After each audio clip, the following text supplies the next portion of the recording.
मतलब आमतौर पर जब हम किसी मेडिकल डायग्नोसिस की बात करते हैं ना, तो वहाँ एक तरह की सटीकता की उम्मीद होती है, हाँ बिल्कुल। एकदम इंजीनियरिंग की तरह। हाँ बिल्कुल। इंसान की फितरत ही ऐसी है कि उसे हर चीज साफ साफ और अलग अलग खानों में बंटी हुई चाहिए। सही बात है। अगर हाथ की हड्डी टूट जाए तो एक्सरे में वो टूटती हुई सफेद लकीर एकदम साफ दिख जाती है। डॉक्टर बस इशारा करके बता देता है कि भाई यहाँ दिक्कत है और बात खत्म। एकदम ब्लैक एंड व्हाइट। क्योंकि इससे ना हमें एक तरह की तसल्ली मिलती है हाँ। कि चलो सब कुछ हमारे कंट्रोल में है। लेकिन समस्या तब आती है जब हम मानव मनोविज्ञान, उसकी भावनाओं और रोजमर्रा के संघर्षों की दुनिया में कदम रखते हैं। वहां अचानक वो एक्सरे मशीन काम करना बंद कर देती है। क्योंकि जज्बातों का कोई एक्सरे नहीं होता। बिल्कुल। एक इंसान अचानक उदास क्यों है, या कोई किसी से बदला क्यों लेना चाहता है, प्यार और नफरत के बीच की वो जो बारीक सी लाइन है वो कहाँ है? जब हम इन सवालों को देखते हैं ना, तो परिदृश्य बहुत धुंधला हो जाता है। और इस धुंधलेपन को किसी मेडिकल मशीन या गणित के फॉर्मूले से तो मापा नहीं जा सकता।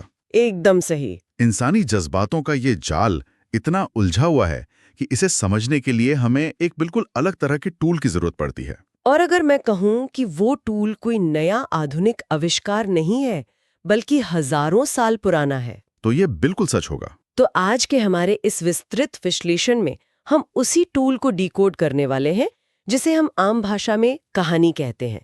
आज हम इस पर गहराई से चर्चा करेंगे कि कहानी सिर्फ टाइम पास या मनोरंजन नहीं है, बल्कि इंसानी दिमाग को एक्सरे करने की सबसे सटीक तकनीक है। जी, और इस पूरे विषय की गहराई को समझने के लिए आज हमारे पास दो बहुत ही शानदार स्रोत हैं।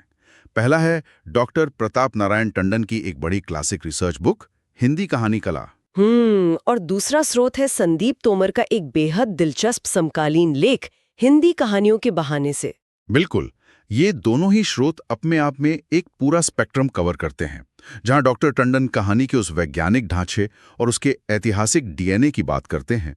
वहीं संदीप तोमर इस बात पर रोशनी डालते हैं कि आज के दौर में ये ढांचा कैसे और क्यों बदल रहा है। सही कहा। और इसी बदलाव से मुझे तोमर जी के लेख की एक बहुत ही कमाल की बात याद आ रही है।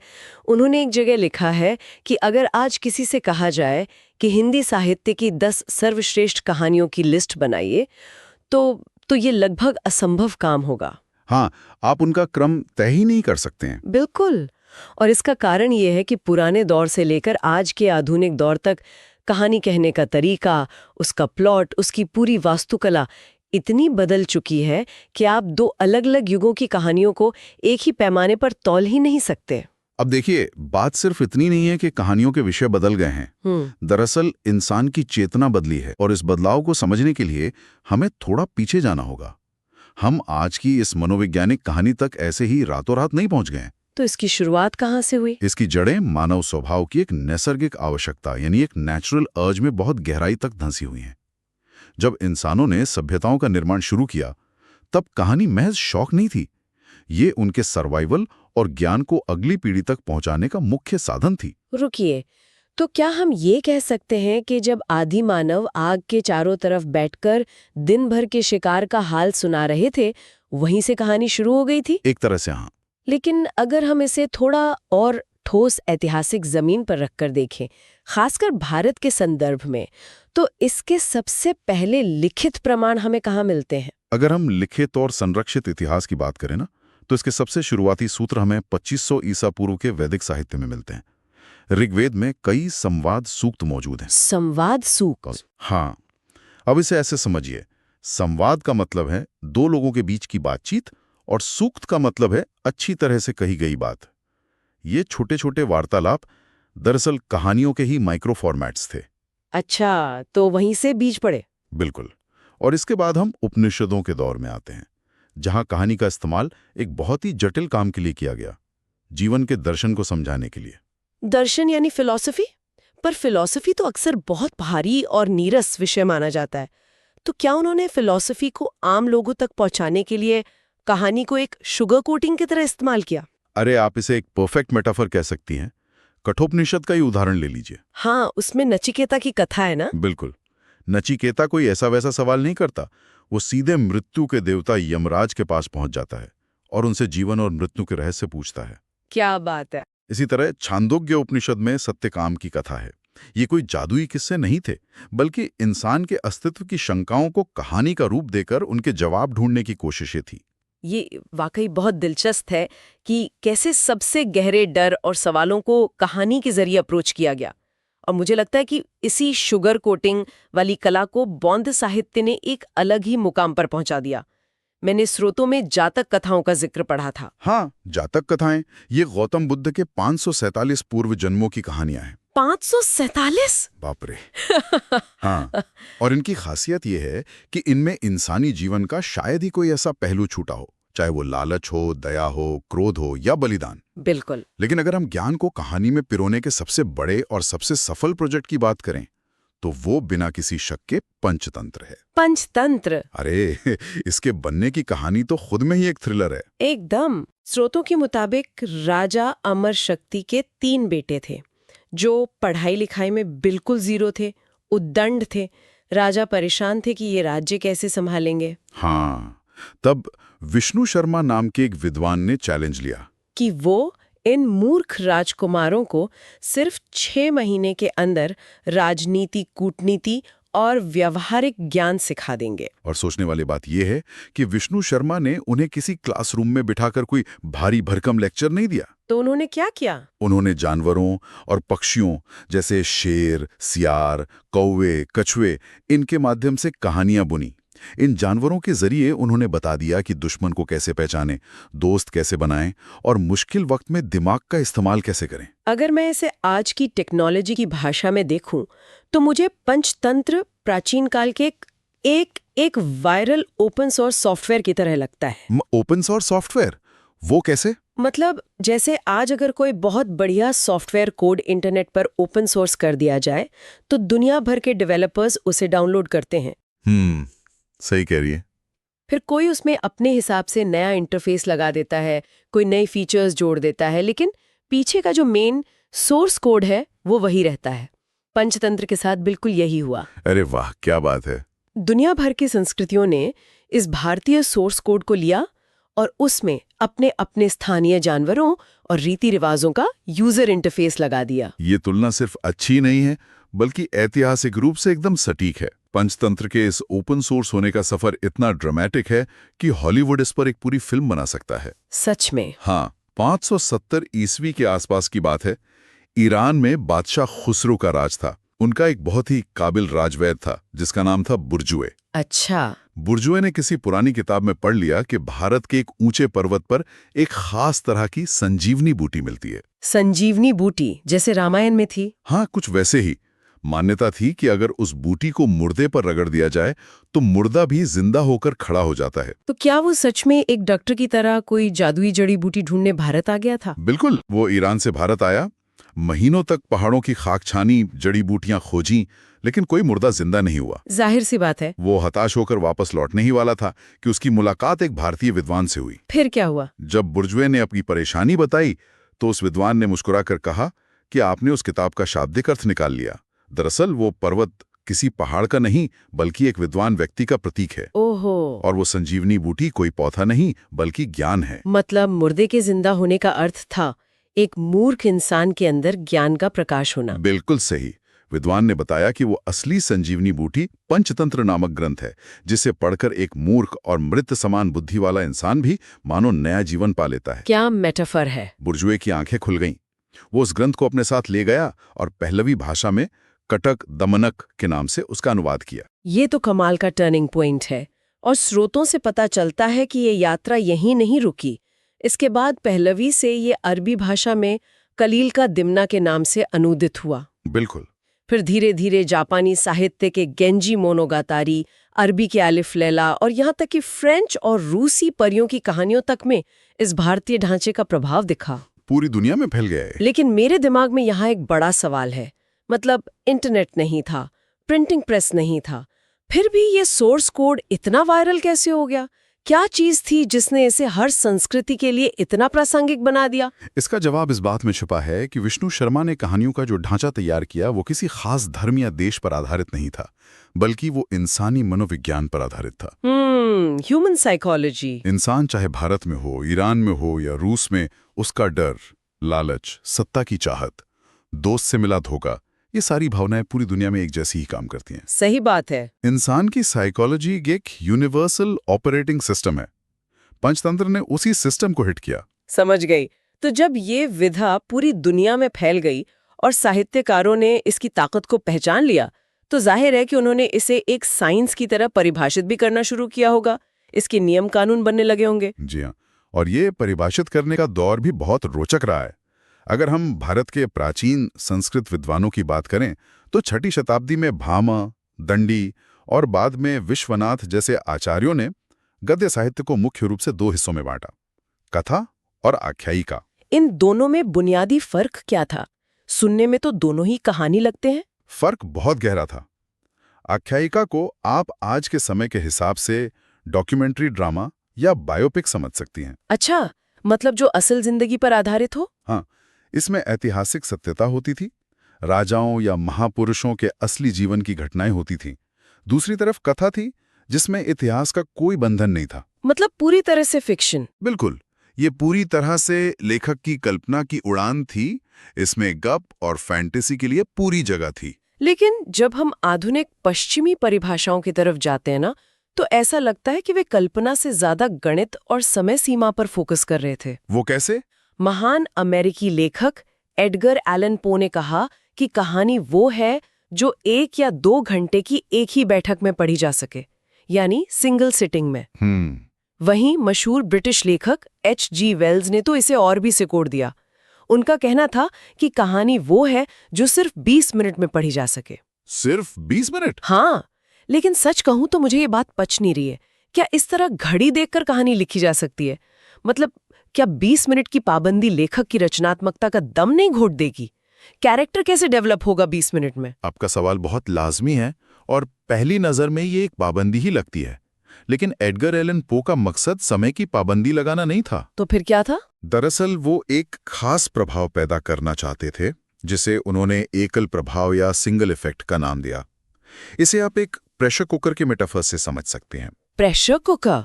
कहानी और प्रेशर कुकर का क्या कनेक्शन? अब देखिए, अगर आपके पास एक बड़ा बर्तन है और बहुत सारा समय है, तो आप धीरे धीरे उसमें कई तरह की चीजें पका सकते हैं। लेकिन कहानी एक छोटा प्रेशर कुकर है। जब आपके पास शब्द और समय कम होते हैं, तो कहानी का हर एक वाक्य, हर एक संवाद और हर एक सीन उसी एक मुख्य भावना, चाहे वो डर हो, दुख हो या खुशी हो, उसे उबालने के लिए काम करता है। अच्छा, तो इंटेंसिटी बनी रहती है। बिल्कुल। अगर कहानी को लंबा खींच दिया जाए तो वो दबाव कम हो जाएगा, प्रेशर कुकर की सीटी से भाप निकल जाएगी और पढ़ने वाले पर पढ़ने वाला वो सिंगल इफेक्ट टूट जाएगा। अब ये बात एकदम शीशे की तरह साफ हो गई। मतलब बिखराव से बचना ही कहानी की असली कला है। एकदम सही। हालांकि पश्चिमी लेखकों के इस सिंगल इफेक्ट वाले लॉजिक के मुकाबले मुझे अपने मुंशी प्रेमचंद की परिभाषा ज्यादा काव्यात्मक और सुंदर लगती है। हाँ, प्रेमचंद जी की परिभाषा तो क्लासिक है। उन्होंने कहानी को ध्रुपद की तान कहा है। वाह! जैसे शास्त्रीय संगीत में जब गायक ध्रुपद की तान छेड़ता है तो उसे माहौल बनाने में घंटों नहीं लगते, वो पहले ही क्षण में पूरी महफिल को रस से भर देता है। प्रेमचंद ने कहानी की आत्मा को पकड़ा था और उनका वो उपन्यास और कहानी की तुलना वाला उदाहरण तो साहित्य के इतिहास में हमेशा के लिए दर्ज है। वो गमले वाला उदाहरण ना? हाँ, उन्होंने कहा था कि उपन्यास अगर एक बहुत बड़ा उद्यान या बगीचा है तो कहानी एक गमला है। मैं इसी गमले वाले उदाहरण की गहराई में जाना चाहती हूँ। हाँ। अगर हम इसे आज की जनरेशन के एंटरटेनमेंट फॉर्मेट से जोड़ें तो प्रेमचंद का उद्यान या उपन्यास एक मल्टी सीजन वेब सीरीज की तरह है। बिल्कुल। उसमें कई सारे किरदार हैं, कई घरों की कहानियां चल रही हैं, बहुत सी उलझने हैं। आप पूरे इकोसिस्टम को एक्सप्लोर कर रहे हैं, लेकिन उनका गमला या कहानी एक कसी हुई शानदार शॉर्ट फिल्म की तरह है। एकदम सही एनालॉजी है। उस गमले में आप पूरे जंगल को नहीं दिखा सकते, आपको उस गमले में सिर्फ एक पौधे को लगाना है। और कहानीकार का पूरा हुनर इस बात में है कि वो उस एक पौधे के सौंदर्य को, उसके एक फूल की महक को कितनी शिद्दत से पाठक तक पहुंचाता है। उपन्यास जीवन का विस्तार दिखाता है, जबकि कहानी जीवन की इंटेंसिटी दिखाती है। तो जब कहानी को परिभाषित करने के इतने स्पष्ट नियम बन गए, तो समय के साथ हिंदी कहानी ने अपनी शक्ल कैसे बदली? डॉक्टर टंडन और संदीप तोमर के स्रोतों को मिलाकर देखें तो ये सफर कैसा रहा? हिंदी कहानी के इस क्रमिक विकास को हम 4 मुख्य चरणों में बांटकर बहुत आसानी से समझ सकते हैं। पहला चरण था भारतेंदु युग। जो 19वीं सदी के अंत में शुरू हुआ। इस दौर में क्या खास था? इस दौर में मुंशी इंशा अल्लाह खां की रानी केतकी की कहानी जैसी रचनाएं सामने आईं। इन कहानियों में मनोरंजन, जासूसी, कौतूहल और चमत्कारिक तत्व बहुत ज्यादा थे। यानी वो दौर जहां राजा रानी, तिलिस्म और उड़ने वाली कालीनों की बातें होती थीं। हाँ, वही तिलिस्मी दुनिया। लेकिन ऐसा क्यों? क्या उस वक्त के लोगों को असली दुनिया से कोई मतलब नहीं था? दरअसल उस वक्त आम इंसान का जीवन अपेक्षाकृत सरल और एक छोटे दायरे में सिमटा हुआ था। इसलिए जब वो कहानी पढ़ता था तो उसे अपनी रोजमर्रा की जिंदगी से बाहर निकलने के लिए एक एस्केप चाहिए होता था। अच्छा, मतलब फैंटेसी की दुनिया में जाना। बिल्कुल। लेकिन फिर आता है दूसरा चरण, प्रेमचंद युग, जिसे हिंदी कहानी का स्वर्णकाल भी कहा जाता है। प्रेमचंद ने उस उड़ते हुए कालीन को खींचा और कहानी को सीधे भारत के धूल भरे गांवों की जमीन पर पटक दिया। इसी को स्रोतों में यथार्थवाद या रियलिज्म कहा गया है ना? जी, प्रेमचंद ने कहानी के नायक की परिभाषा ही बदल दी। अब नायक कोई तलवारबाज राजकुमार नहीं था। तो कौन था? नायक था एक कर्ज में डूबा हुआ किसान, एक मजदूर या समाज की क्रूर व्यवस्था से लड़ती हुई एक आम औरत। उन्होंने कहानी को समाज सुधार का हथियार बना दिया। लेकिन इसके बाद जो तीसरा चरण है वो मुझे एक साइकोलॉजिकल थ्रिलर जैसा लगता है, प्रेमचंदोत्तर युग। हाँ, ये दौर बहुत अलग था। स्रोतों के अनुसार इस दौर में इलाचंद जोशी, अज्ञेय और जैनेन्द्र जैसे लेखकों ने एक बिल्कुल नया ही रास्ता चुना। वे समाज के बाहरी यथार्थ को छोड़कर इंसान के मन के भीतर घुस गए। और ये अचानक नहीं हुआ। इस युग में दुनिया भर में सिगमंड फ्रॉइड और कार्ल जुंग के मनोविज्ञान का गहरा असर हो रहा था। इन हिंदी लेखकों ने बाहरी घटनाओं की जगह इंसान के अंदर के यथार्थ, उसकी कुंठाओं, उसके दबे हुए डिजायर्स को टटोलना शुरू किया। मतलब मनोवैज्ञानिक कहानियां। हाँ, अब कहानी का केंद्र ये नहीं था कि समाज में क्या घट रहा है, बल्कि ये था कि पात्र के दिमाग के अंदर क्या चल रहा है। अगर इसे आज के हिसाब से समझे तो ये वैसा ही है जैसे आज लोग नेटफ्लिक्स पर ट्रू क्राइम डॉक्यूमेंट्रीज देखने के दीवाने हैं। एकदम सही पकड़े हैं। लोगों को इस बात से उतनी हैरानी नहीं होती कि किसी ने मर्डर किया। लोग ये जानना चाहते हैं कि एक शांत दिखने वाले इंसान की साइकोलॉजी कैसे काम कर रही थी कि उसने ऐसा कदम उठाया। वे क्यों के पीछे भाग रहे हैं। आपने बिल्कुल सही नब्ज पकड़ी है। और यही क्यों हमें चौथे चरण तक ले जाता है, स्वातंत्र्योत्तर युग, जिसे नई कहानी का दौर भी कहा गया। आजादी के बाद का समय। हाँ, इस दौर में फणीश्वर नाथ रेणु, कमलेश्वर और मोहन राकेश जैसे दिग्गजों ने कहानी की दिशा ही बदल दी। यहाँ एक नया शब्द आता है, आंचलिकता। हाँ, मैंने ये शब्द पढ़ा था। ये आंचलिकता या रीजनलिज्म क्या होता है? इसे ऐसे समझिए कि कहानी के पन्नों से आपको उस खास इलाके की मिट्टी की महक आने लगे। वहाँ की स्थानीय बोली, रहन सहन, वहाँ की गालियाँ, ये सब सिर्फ बैकग्राउंड नहीं रहते, बल्कि कहानी का मुख्य चरित्र बन जाते हैं। क्या बात है। नई कहानी के दौर में लेखकों ने इसी आंचलिकता के साथ साथ महानगरीय जीवन के अकेलेपन और आम आदमी के संघर्ष को अपना विषय बनाया। अगर हम इन चारों युगों को एक साथ रखकर देखें ना, तो एक पूरा शिफ्ट दिखाई देता है। बिल्कुल। पहले हम जादुई दुनिया और बाहरी तिलिस्मों के बारे में पढ़ते थे, लेकिन आज की कहानी एक आम इंसान की उलझनों और उसके दिमागी संघर्ष पर टिकी है। शायद ये इसलिए है क्योंकि आधुनिक जीवन में हमें किसी बाहरी जादू की जरूरत ही नहीं बची है। ऐसा क्यों लगता है आपको? क्योंकि आज के कॉर्पोरेट स्ट्रगल, हमारे टूटते बनते रिश्ते और हमारा अपना अकेलापन, यही किसी भूल भुलैया या तिलिस्म से कम नहीं है। बहुत गहरी बात कही आपने। आज इंसान अपने ही अस्तित्व के चक्रव्यूह में उलझा हुआ है और आधुनिक कहानी उसी को डिकोड कर रही है। लेकिन विषय चाहे राजा रानी का हो या मॉडर्न अकेलेपन का, कहानी को एक ढांचा तो चाहिए ही। डॉक्टर टंडन ने अपनी पुस्तक में एक सफल कहानी के 8 मूल तत्व बताए हैं। क्या हम कहानी के इस डीएनए को थोड़ा डिकोड कर सकते हैं? जरूर। डॉक्टर टंडन के अनुसार जो 8 बिल्डिंग ब्लॉक्स हैं, उनमें पहला है शीर्षक, यानी टाइटल, जो छोटा हो लेकिन पाठक के मन में सवाल पैदा कर दे। दूसरा है कथा वस्तु या प्लॉट, यानी कहानी की मुख्य घटना। तीसरा चरित्र चित्रण, पात्र जो कागज पर नहीं बल्कि असली इंसान लगे। और चौथा कथोपकथन, यानी डायलॉग, जो बनावटी न हो। पांचवां भाषा और छठा शैली है कि लेखक कहानी कह कैसे रहा है। ये 6 हो गए। सातवां तत्व है देश काल या वातावरण, यानी सेटिंग। यह वो माहौल है जो कहानी में विश्वसनीयता लाता है। और आठवां है उद्देश्य या मैसेज। लेकिन यहाँ मुझे संदीप तोमर जी का लेख याद आ रहा है। वे कहते हैं कि आज के दौर में इन 8 तत्वों का जो बैलेंस है वो पुरानी पीढ़ी के लेखकों के मुकाबले काफी बदल गया है। हाँ, बिल्कुल बदल गया है। पहले प्लॉट और मैसेज सबसे भारी होते थे, लेकिन आज कहानी में शैली और वातावरण का पल्लड़ा ज्यादा भारी है। क्या आप इसे थोड़ा आसान भाषा में समझा सकते हैं? अब देखिए, पुराने समय में कहानी हमेशा एक सबक के साथ खत्म होती थी कि बच्चों, इस कहानी से हमें ये शिक्षा मिलती है, यानी उद्देश्य हावी था। हाँ, मॉरल ऑफ द स्टोरी। लेकिन आधुनिक कहानी आपको कोई सीधा उपदेश नहीं देती। आज का लेखक सिर्फ एक वातावरण रचता है। मान लीजिए कहानी है जिसमें कोई बड़ा प्लॉट नहीं है, सिर्फ एक आदमी एक सीलन भरे कमरे में बैठा है और बाहर गिरती हुई बारिश को सुन रहा है। लेखक अपनी शैली से उस कमरे की घुटन और उस आदमी के अकेलेपन को इस तरह उकेरेगा कि आपको अकेलापन महसूस होने लगेगा। मतलब वहाँ वातावरण ही कहानी बन गया। एकदम सही। लेखक स्थिति को आपके सामने रख देता है और फैसला आपके विवेक पर छोड़ देता है। कमाल है। यानी आधुनिक कहानी आपको जवाब नहीं देती, बल्कि आपको सही सवाल पूछने के लिए उकसाती है। बिल्कुल। तो अब हम इस चर्चा के आखिरी पड़ाव पर आ गए हैं। आज के इस विस्तृत विश्लेषण से यह एकदम साफ हो जाता है कि कहानी सिर्फ ट्रेन के सफर में टाइम पास का साधन नहीं है। यह मानव जीवन की सबसे गहरी जटिलताओं को एक्सरे करने का सबसे सशक्त और प्राचीन माध्यम है। निसंदेह, कहानी वो आईना है जिसमें इंसान सदियों से अपना बदलता हुआ अक्स देखता आ रहा है। और अब बारी है उस अंतिम विचार की, जो सबको थोड़ा सोचने पर मजबूर करेगा।